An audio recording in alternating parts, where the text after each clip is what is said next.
Welcome to the writer reads The Strays of Lunar One, Book 1, The Unwilling, Chapter 28, A Short Trip. As Lewis wondered whose fault that was, Gabe adjusted the speed and set the navigation system. Lucky for you, it's just a short hop to the sugar sites. We'll be there in the next day or so. Oliver and Lewis glanced at each other. That was a short hop? Gabe glanced at Lewis. They'll have a tank waiting. Lewis raised a hand to his throat, his hand shaking. He turned his head and looked into the passenger compartment behind them. "Or I can use the one in back," he replied. "It looks functional." Gabe shrugged. "Have it your way." Lewis raised his hands, showing the deep lacerations on his wrists. "I'd rather not bleed out." What he didn't say was that he didn't want to be impaired and at Odyssey's mercy when he arrived. Oliver caught that thought and nodded. "I'll check it." He rose from the co-pilot's seat and headed for the tank, going over it with a practiced hand. Lewis followed. "Bro," he began, and Oliver shook his head. "Don't apologize. You're still new, and your wolf is never far from the surface. Situation like that? You're human, man." He punched the code to open the lid and signaled Lewis over. "You okay for this?" Lewis gave the tank a dubious look. "How long will I be out?" "I'll wake you when we're an hour out." Oliver gestured at the destroyed ship suit. "And I'll try and find you something else to wear." Lewis glanced down and then lifted his gaze. "Just don't toss it until you do," he urged. Oliver chuckled. "If I did, you'd be fine. You could just take your wolf form and no one would complain." Lewis gave him a shocked look. I'd rather be wearing these than looking like anyone's pet," he managed, and Oliver smiled. "You have no idea what you're missing," he said. "The ladies love a pretty puppy." "If I didn't feel like so much shit right now, I'd slug you," Lewis replied, and Oliver's smile died. "Let me help you," he said, and assisted Lewis into the tank. Once he'd got his friend settled, he started lowering the lid, pausing before it hid Lewis's face from view. "I'll watch for you." Again, that odd turn of phrase. Lewis might have thought it was a werewolf thing, except the medic on Beaufort's had also used it, and he hadn't been a wolf. At least, not as far as Lewis could tell. Whatever its origins, it resonated, and Lewis closed his eyes. "Catch you, bro." "I'll be here," Oliver assured him, shutting the lid and activating the tank. He stood beside it for a few moments longer than he had to, monitoring the readouts. When they showed no sign of Lewis having another panic attack, he relaxed and headed back to the cockpit. He had one more detail to attend to, and, while it would have been easier with Lewis, one human could not stop a wolf. Gabe looked up as he entered. "I don't think we've been introduced," he began, extending one hand. Despite his apparently relaxed appearance, Oliver could see he wasn't. The man was tense, and his other hand was under the console, which meant he either had a blaster or a button, and Oliver couldn't decide which option was better. In the end, he settled on blaster. That would only hurt, and he stood a chance of recovering. A button, though. Who knew what kinds of shit that would summon? Oliver shook the operative's hand and released it. "Oliver Landstrom," he replied. "But you already knew that." "Gabe," the operative replied, his eyes wary as Oliver released his grip. Oliver noted that the man's hand didn't move from under the panel, so he leant on the hatch frame. "Cub's in the tank. I'll wake him when we're an hour out." Gabe nodded. "What happened?" "He's new, still getting a handle on his wolf. Fight like the one we just had, when he could smell another predator and it had a hold of him. We're lucky he held on for as long as he did." "Any earlier, and I don't think Florey would have gotten the locks open in time," Gabe told him. "The security on the signal was fairly tight." Oliver suspected the Odyssey agent was downplaying just how close Lewis had come to killing himself. "I appreciate Kyton stepping in. And the cat." "We all do," Gabe told him. His hand didn't shift, and Oliver turned back to the passenger compartment. "I'm getting something to eat," he said. "I'll get my own," Gabe told him, managing an apologetic shrug. "Odyssey policy, especially with reluctant clients." Oliver raised an eyebrow. "What makes you think we're reluctant?" "You mean you're not?" Gabe asked, disbelief clear in his voice. "That all depends on what Odyssey intend to do with us when we get there," Oliver told him. He turned back. "Any ideas?" The Lunar One Justiciars claim you bit Lewis and he was unwilling, Gabe replied, tension returning to his posture. He gave Oliver a direct stare. Did you? Oliver returned it. He was dying and unconscious. It wasn't like I could ask him what he wanted. He raised a hand as Gabe drew breath to speak. But I did have a fair idea he wouldn't have said yes. Gabe looked taken aback. That was incredibly honest of you. Oliver gave a short laugh. Your Odyssey. I'm assuming you've managed to intercept the call Lewis made to his girlfriend. Gabe's answering smile was fleeting. He half turned away and tapped the vid controls, bringing up the footage from the security camera. We've got one better, he told the wolf, and Oliver's face paled as the footage played. On the screen, Oliver struggled his way through a door, carrying Lewis's limp form. Oliver watched as his on-screen self shouldered its way through one of the shuttleport's maintenance entries. It staggered, but managed to seal the door behind itself before setting Lewis down to check the bandages. It's even got sound, Gabe added, as an on-screen Oliver's lips moved. He flicked a switch and Oliver's voice filled the cockpit. Oliver leant on the hatch frame for support, the sound taking him back to one of the hardest decisions of his life. I'm sorry, man. I tried. His breath sobbed, partly from the exertion of carrying Lewis to the shuttleport, and partly from grief. His hands shook as they lifted down the emergency kit kept just inside the hatch, pulling more bandages from inside it. He felt for a pulse. Fuck. You're fading, man, and I've got nothing left. You're not going to make the docks. The sound of cloth tearing made Oliver jump, and he glanced back at Lewis's tank, guilt filling his features. I couldn't lose him, he admitted, as his on-screen self made the same declaration. The recording's next words were more damning. I know what your girl thinks, bro, but I can't agree, and if you kill me for it later, then I understand, but she's got no right to make that decision for you, and you can't do it for yourself. Oliver watched himself tilt Lewis's head back and bite deep at the base of his throat, holding his friend's body close as he worked his jaws, trying to ensure enough saliva made it into the man's system. It's what you do next that finishes you, Gabe observed, and they watched as Oliver wrapped the wound closed. Oliver slumped, letting his chin drop to his chest. He knew what he'd done next. He didn't need to see his on-screen self jury-rig an emergency transfusion kit. Blood to blood. There was no surer way of increasing a mutagen's effectiveness. While the saliva seemed to be the key, the blood enhanced it. He'd lost too much blood, he murmured. All I wanted to do was save his life. The screen went mercifully blank. Well, you did that, Gabe acknowledged. Oliver gave him a fierce stare. And if I'd been human, nothing would have been said. The Odyssey agent shook his head. If you'd been human with a health condition that would have adversely affected your friend, you would still have been charged. It's unlawful. Even if the alternative is to let them die? Oliver asked, and Gabe's eyes shadowed. Unfortunately, yes. The agent was still seated and tense, his finger still on whatever button was under the console.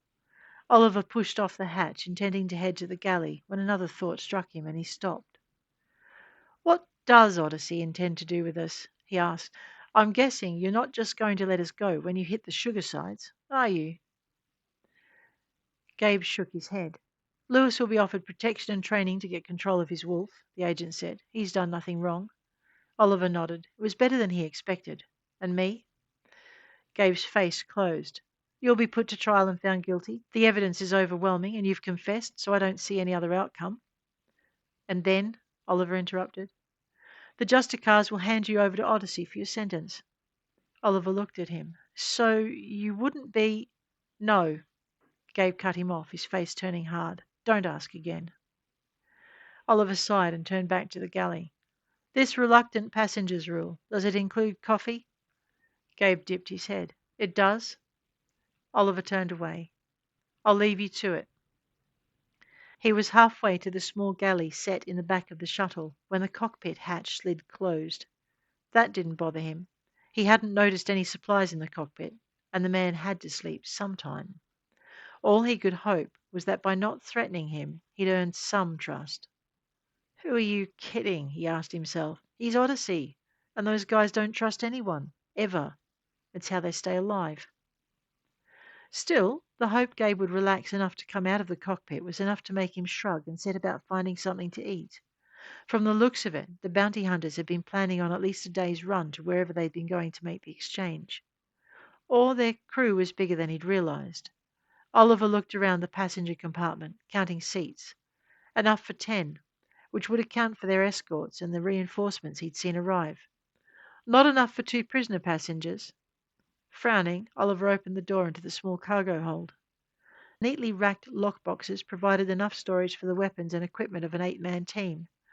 They also provided the storage for more food, medical supplies, and Oliver's eyes widened. A second regen tank. Either these guys got hurt a lot, or they'd been planning on transporting him and Lewis on ice. Oliver investigated the lock boxes and found they were locked. Probably key to their supply officer, he muttered, and walked back to the cockpit. He tapped the door for entry and found it locked. No surprise, he said, and tapped the intercom. Instead of berating the operative for locking him out, he got straight to the point. Can you see if you can open the lock boxes in the storage compartment? I'm kinda out of the gear I need to do it on my own. Sure thing, Gabe replied, and if he was surprised at Oliver not mentioning the fact he'd been locked out of the cockpit, he didn't show it. Oliver went back to the storage compartment, arriving in time to hear several locks release. Looking in, he saw 2 of the food boxes showing green access lights. Is that all you wanted? Gabe asked. Oliver opened the boxes and went through their contents. Ignoring the weapons boxes, he tapped on the 2 remaining food storage containers. Can I have these 2? A few seconds later, 2 more green lights showed. Anything else? The agent asked. Oliver made a show of studying the remaining boxes, weapons, and armor.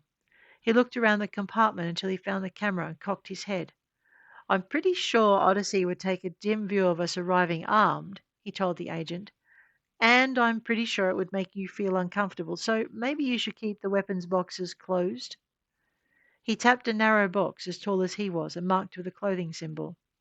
But Lewis needs some new clothes, and I'd like some better armor if that's allowed. A short silence followed, then, fair enough, but I want you to check it for weapons and stow those in the locker. You're right, I will feel uncomfortable if you're armed. Oliver nodded. Agreed. I'll even go through it to show you things are empty. He needn't have worried. There was nothing in the pockets and pouches of the armor he pulled out. He sorted through each one and found them empty. Whoever the guy was, he was just as big. Oliver bent to sniff the armor's neckline. Aiden, he murmured, picturing the wolf bounty hunter in his mind's eye. They were nearly the same size. I wonder if he has a spare. The next locker over unlocked as if it was reading his mind. But Oliver knew better. The locker wasn't a mind reader, and Gabe was smart enough to anticipate his next request. There were 4 lockers in all, and 2 sets of armor for each of the hunter's team. Oliver pulled out the second set for Aiden and glanced at the camera. Should fit the pup. He continued holding up the suit with one hand while he went through it with the other. About halfway through, he stopped. I'm going to have to leave an IOU because I'm not giving this up when we get there, he said, and managed a lopsided smile. Odyssey can just add it to everything else. That is something we can negotiate, Gabe told him. Oliver felt his wolf still. Its ears pricked as he thought about what the agent wasn't saying. In the end, he set Lewis's suit to one side as he got changed. There was no shower, just a small stand for necessities, and that was it. He tried to ignore the idea that Gabe monitored the process as he shrugged into the slightly heavier armor the bounty hunter favored. When it was on, he stopped. Usually, the next step was to add his weapons loadout, but he had nothing to add. Instead, he turned to the food lockers and looked for protein. With a werewolf on board, they wouldn't be relying on the replicators alone. Dinner for one, he muttered, gathering the ingredients, and glared at the camera. Because someone has trust issues. Gabe chuckled at that. I didn't know you were a master chef at heart, but the ruling stands. Enjoy your whatever it is. Pan-fried steak and garlic butter with a side of steak, Oliver offered. Don't you know you need to eat your greens? I'm a wolf. We only eat our greens when we need to throw up, Oliver told him. It wasn't exactly true, and some vegetables would be a good idea, but the ship wasn't carrying any, and what came out of the replicator didn't taste right. He'd had a bad enough day as it was without eating anything that didn't taste right. There was no reply from the intercom, so he cooked and then ate, alone. When he was done, he settled into one of the flight couches and tilted it back. The shuttle was built for speed, not comfort, and the seat didn't recline all the way. It didn't matter. They had hours before they had to worry about Odyssey, and he figured Gabe would wake him if there was trouble. For the moment, he was safe, and there was nothing he could do if he wasn't. Oliver closed his eyes, trying not to think that sleeping when he could, wherever he was another of those skills he hadn't thought he'd need anymore, as was waking when someone was nearby. Oliver lashed out with a fist, coming out of the chair onto his feet as he swung a second time. The first blow landed. Gabe deflected the second and backed out of range, speaking up as he did. "Oliver! It's me! It's Gabe! Oliver!" By the time he'd taken the first step after the man, Oliver was awake. He flung up his hands and took 2 hasty steps back. "Gabe! Sorry, man. What were you doing?" Gabe gestured toward the replicator. "Food. Had to eat." He looked past Oliver and the wolf realized he was blocking the walkway to the cockpit, which was when he struck. As he thought, one human was no match for a werewolf, even if he was Odyssey trained. He didn't go easy. As soon as Oliver moved, Gabe sidestepped, but Oliver had prepared for that, coat hangering him instead of hitting him straight on and twisting around him to bring him down. "Son of a!" Gabe choked out as Oliver wound a forearm around his throat, pulling the man close with his other arm. "Just relax," Oliver told him. "I'm not going to hurt you." He wasn't sure what Gabe was trying to say, and he wasn't easing up on the man's throat to find out. For all he knew, he could voice activate a distress beacon. It took minutes before the agent sagged, but Oliver didn't release him straight away. He gradually eased the pressure off and then pinned the man to the floor while he pulled the cuffs from his belt. They had a similar gleam to the one the bounty hunters had used. "Huh," Oliver grumbled. "You came prepared." He removed Gabe's boots and used the second set of cuffs to bind the agent's ankles, and then he gagged him. "It's just until I can get you into the box," he assured the man. "Don't want you activating some emergency protocol before I lock you down." He kept talking as he opened up the second regen tank. "I like you, Gabe," he said, grunting as he tossed the man over his shoulder. "But you're a pain in the ass, and I could do without that. I could also," he added, dropping the agent into the tank, "do without being Odyssey's indentured servant for the rest of my life. Which was what you were offering, wasn't it?" Gabe groaned, swallowing convulsively, his eyelids flickering as he slowly regained consciousness. Oliver patted his cheek. "No hard feelings, man. You'll be fine." He pulled the gag out of Gabe's mouth and laid a finger over his lips. "You need to forget you ever saw us." Gabe's brow creased, but Oliver closed the tank over him as he opened his eyes, closed and locked it, and set the controls to put the man into stasis. He figured even an Odyssey agent would have trouble using his implant if he was out cold. As soon as the tank's monitors showed Gabe was under, Oliver headed for the cockpit. He almost stopped to get Lewis out of the tank, but then figured his friend needed more time to mend. The man had taken a battering when his wolf broke loose. Oliver kept going. Odyssey didn't know everything. Some things were only held in the records of the mercenary companies with whom he'd served, like the fact he could fly a shuttle. He frowned. Of course, being able to fly a shuttle did not necessarily mean he had the skills to fly this shuttle. All he could do was hope they translated enough for him to get them out of here. He wondered if Florey could help them. Maybe she knew someone who could remote pilot them out of here. Maybe she could remote pilot them. It was worth a try. Settling himself into the pilot's seat, he pinged her contact. He didn't stay on the line for long in case it was being monitored. He just sent one ping and then waited. Florey replied within minutes. "Took you longer than I expected," she told him, forging a secure link to his implant. That gave a pause. "Gabe?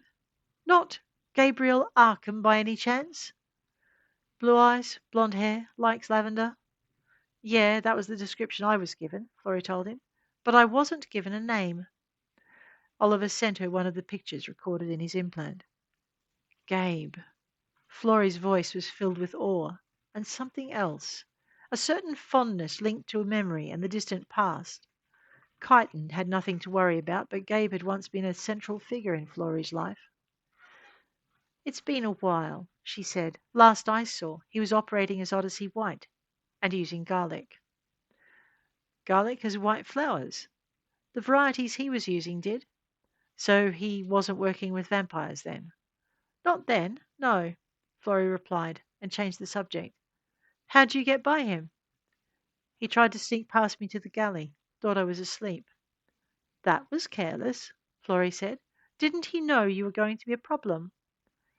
"I think he was hoping I was too exhausted to notice," Oliver answered. "Careless of him," Florey noted. Then, "Don't they have your file?" "I have a file?" "You have several," she told him. "Some of them are very hard to get to." "I'm not sure I want to know," Oliver said, "but that's a puzzle for another time. Can you remote pilot a shuttle?" "I thought you were shuttle trained," she responded, and Oliver got an idea of just how far she dug, and where. He hoped she hadn't been discovered. "They're good," Florey assured him, "but they don't have my experience." She paused. "Mind you, I don't think I'd do it again. They learn fast." Thinking of where she'd been, Oliver had to agree. "Did they discover you'd been?" "Not yet," Florey said. "And I left nothing to chance, but it only takes one mistake. If I made one, I didn't catch it, so I took extra precautions." Oliver relaxed. "Good. And now I'm curious to know just where my mate has been." Kyton's deep voice rumbled over the line. There was a sharp snap, and he gave a snarling yelp, after which Florey returned. "I'd tell you to look at what you started," she pouted, "but we have more important things to deal with. Patch me into the shuttle."